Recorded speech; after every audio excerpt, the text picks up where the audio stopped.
Muling nagkasanang 4 na araw na malawakang pagbabakuna ang provincial government ng Pampanga kasabay ng patuloy na pagtaas ng kaso ng COVID-19 infection sa lalawigan.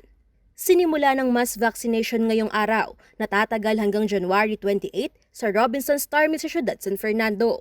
Layo ng hakbang na ito na mabakunahan at mabigyang proteksyon ng mas maraming Kapampangan kontra sa malalang epekto ng coronavirus disease. Ang mga residente edad 12 years old pataas ay eligible tumanggap ng first at second doses ayon sa provincial government.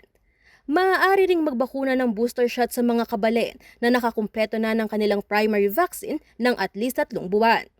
Sa mga edad 12 to 17 years old, kailangang ipakita ang photocopy ng kanilang birth certificate at identification cards, gayon din ng ID ng kanilang magulang o guardian.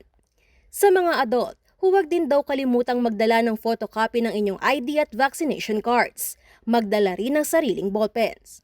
Samantala, bukod sa pagbabakuna sa mga vaccination site, naglunsad din ng pamahalaang panlalawigan ng drive-thru vaccination sa Mexico Isolation Facility. Isinasagawa rin dito ang pagbabakuna sa 12 to 17 years old na hindi pa bakunado at 18 years old pataas.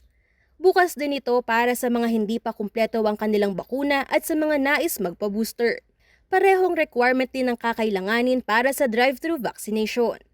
Sa mga pupunta sa vaccination site, mahigpit na tagubilin ng provincial government ang pagsusuot ng face mask at face shield sa lahat ng oras.